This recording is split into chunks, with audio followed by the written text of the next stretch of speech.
Hi, this is Kathy Skipper from Perimenopause. I've decided to do some regular videos about the alchemy of menopause. I've decided that because I'm getting a lot of, a lot of people asking me about it, and the live online class is now underway. There's a waiting list for the next live online, but I have other resources. And so I want to do regular videos so I can sort of guide people who are interested into these other resources. And today I wanted to talk about why I use the alchemical stages when I'm working with women on the perimenopausal journey, and really the beginning.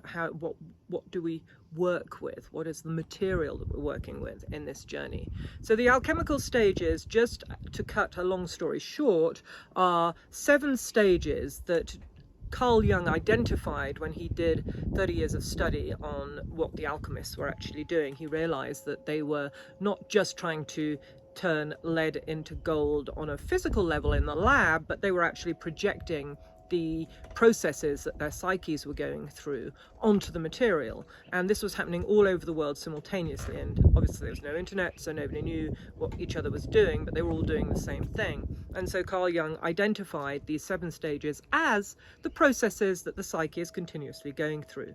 Just as I've just eaten a peach, and my digestive system, even though we can't see the peach anymore, is going to be for quite a while processing in the way it always does the food I've just eaten. Well, the psyche is always processing, but it's processing not food, but unconscious material.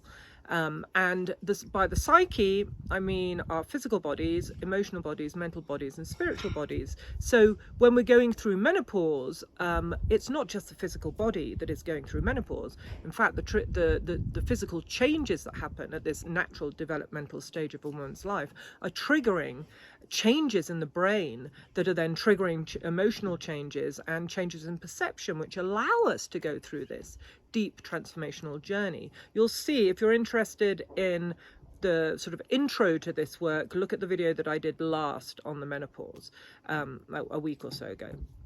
Anyway, so these alchemical stages are just an amazing framework, and we need frameworks. I mean, I see all over the internet now people are talking about menopause, reclaiming menopause, what menopause is. I mean, when I was little, menopause was taboo, and my mum went through it all alone, and I know it was a difficult period in her life. There weren't any groups, nobody was talking about it, kept it under the carpet. Now everybody's talking about it, but I still think it's not enough just to talk about it. It's not enough to say, well, menopause can be something positive and empowering. It's how do we make it positive, empowering? What is the process?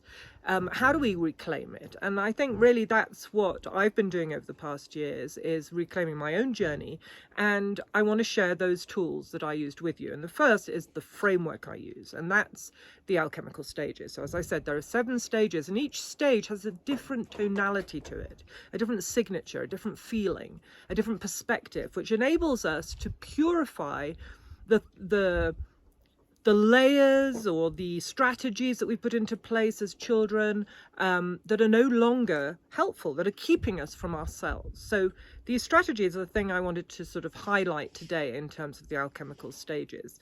And I call them survival strategies. And they are usually a sort of system of behavior that we put into action when we're younger in order to survive. Something might have happened that was traumatic, and there was no one there to really help us process it, or we had a sort of toxic family and we had to find a way of surviving, and so we put into action behaviors that help us to survive.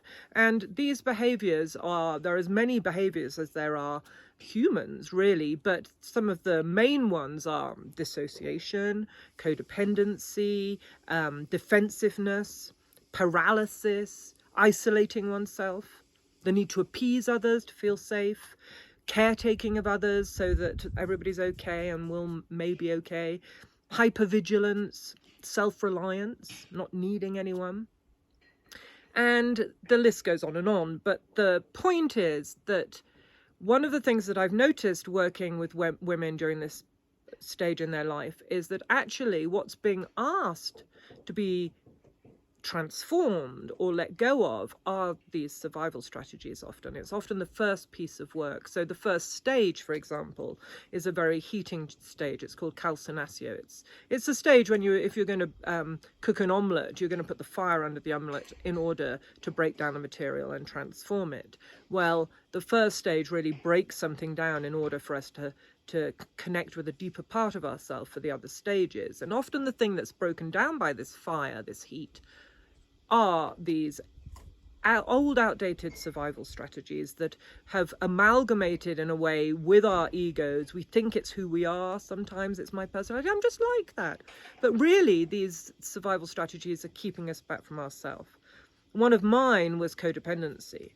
Always making sure I'm being really nice to people and agreeing even if I didn't agree in order to feel safe.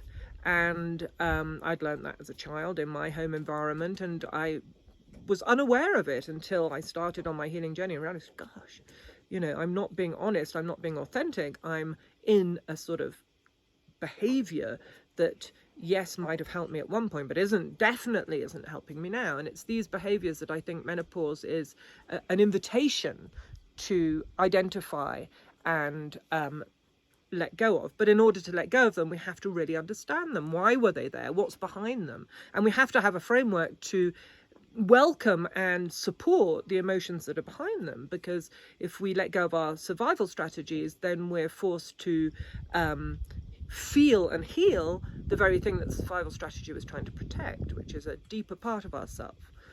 So once we've each identified our survival strategy, then that's when oils can be very helpful. In order, for example, codependency, there's a lot of work that needs to be done around boundaries. So there are oils and tools and ways of working with oils and exercises that can really help put those boundaries into place and see what energetic deals we've been entering into unconsciously with people. Anyway, the list goes on and on. I'm going to stop there and I'll come back and we'll talk maybe a little bit more in detail about calcinatio and the heating stage, how it works. If you're interested in this work, there are different ways that you can approach it. I have a book called The Alchemy of Menopause that you can buy on our website, aromagnosis.com. I can put the link below this video. I think it's also for sale on Amazon. I have an evergreen class called The Alchemy of Menopause, which is on our website, aromagnosis.com, at $79, and is an in-depth journey through these alchemical stages with videos and monthly exercises and text. It's an evergreen class. And then I have a live online class where I accompany women on a 9-week journey through the stages as a group. And the power of the group is a really beautiful thing to experience. That there's a waiting list for the next session, which will be in spring.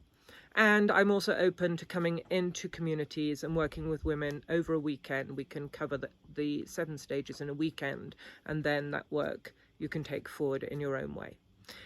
Okay, so I really am going to commit to doing these regularly. So I'll see you next week with another video on the Alchemy of Menopause. Thank you.